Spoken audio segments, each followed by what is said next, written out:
Hello YouTube, welcome back. Zigbar 9999. Today I got another single battle, Wi-Fi battle, and looking at this matchup right now, everyone is thinking that it's going to be Razor who's going to win. I mean, he's got a Garchomp, Shaymin, Dialga, he's also got Xerneas, White Kyurem, and Zekrom.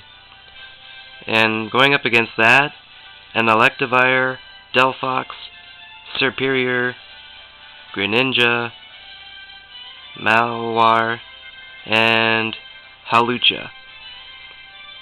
Before I get this started, I want you to think for a quick second, who you got? Going into this battle, I had Razor winning 6-0. He was going to kick my butt up the road and back. But, that's why we have these battles. Because anything can happen. So without further ado, let's see how this seemingly lopsided battle turns out.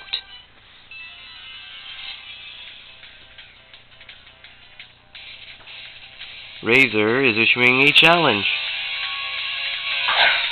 I'm sending out my Sam Wheeler, my Electivire. Up first, White Kyurem. This isn't looking good for me at first. Because right off the gate, Draco Meteor. Look at those meteors fall. And now, I am in the red right away, but Sam Wheeler is going to sock it to Kyurem and get an attack boost from the power-up punch. I equip Sam Wheeler with leftovers, and I'm just going to protect because if I don't, he's going to kill me. So here comes the Fusion Flare, but I protect myself. And in this next turn, that protect is going to be a big payoff. Because here comes Fusion Flare. And he lives! Sam Wheeler hangs on with 5 hit points. And look at the damage from that second power-up punch. It's just truly fascinating. Another leftover round. And this protect is just merely to delay the inevitable. And as you can see, Kyurem went for the Outrage.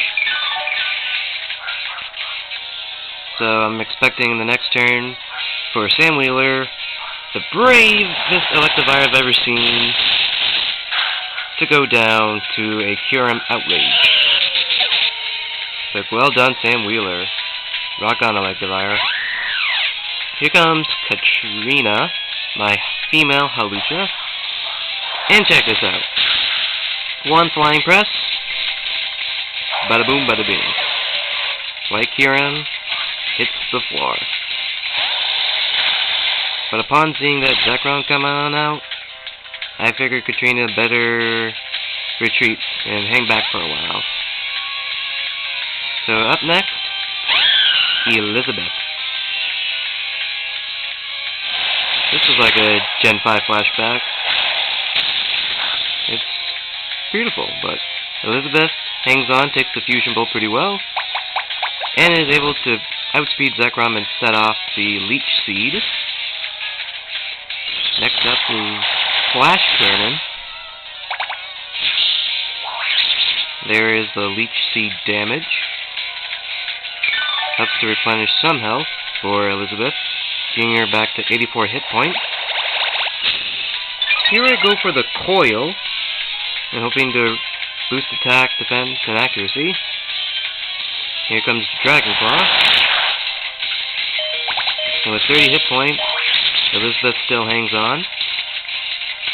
And there's more Leech Seed damage. I'm just going to go here with the Leaf Blade, see what damage I could do. Looks like get Zekrom in the yellow. And Elizabeth is going to go down for the count. But did a good job with Zekrom. Up next is Brooke, my Malamar. Another Fusion Bolt. Takes it down to about 43 hit points. The Superpower, I was really hoping it would get it, but I guess more proteins were needed for that. And even with the Leech Seed damage, Zekrom still has a sliver of health. So, I think at this point I left Brooke in to be KO'd. I don't understand the whole death fodder thing. I don't like saying that my Pokemon died. They just get knocked out or they go down. But up next is Kiniki, my Delphox. And with one Protect, dodges the Bolt Strike. And Leech Seed will finish Zekrom off. So in a way, this knockout is credited to Elizabeth, Brooke, and Kiniki. Up next is Xerneas, the fairy legendary in the Kalos region. Here, in the next turn you'll see why I'm confused, why he went with close combat. But we each do our specific choices. So Kiniki's gonna light things up with a flamethrower. And here comes Outrage. I was wondering why the trainer didn't use Outrage earlier, but obviously that little miscue is going to lead to Xerneas being knocked out by two flamethrowers. And here comes his only non-legendary Pokemon in this team. But a Mega Evolution could pretty much make Garchomp as beastly as a legendary Pokemon, even more than usual. So, trying to delay some a little bit, I'm just going to go with the Protect. But Kiniki, good job taking down two of his pokes. Goes down to the Mega Garchomp Earthquake. Oh, that was so close. The Shadow Koga. Welcome. The Protein, or however you pronounce it, makes it Ice type with the Ice Beam. Well, one hit. KO. Taking down Mega Garchomp. Next up is a shiny Flying Mode Shaymin. And two back-to-back one-hit knockouts. This Shadow Koga is amazing. The last Pokemon in this legendary team will be Dialga. Ice Beam, and just been using that once, been effective. A crit, but still not enough to get him into the red. Here comes the Earthquake, which Shadow Koga takes pretty well, with 88 hit points. The Ice Beam doesn't work, and here comes Hyper Beam. Shadow Koga is down. But I guess he forgot Katrina. Say hello. Flying Press. And Dialga goes down. In that battle, I thought for sure. I gave myself like a 1 to 3% chance of beating this team. It involved some good strategy, very good use of Protect. As for my team's MVP, I'd say it's a tie between Katrina, Shadow Koga, and Kiniki. Each of them took down two pokes on his team. I don't know if Razor has a YouTube account, but he definitely did a good job. Very good team. Definitely a close battle.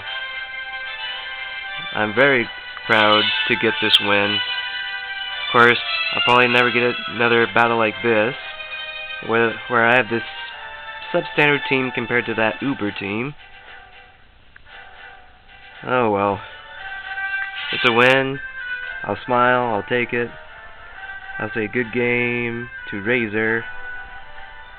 And thank you very much.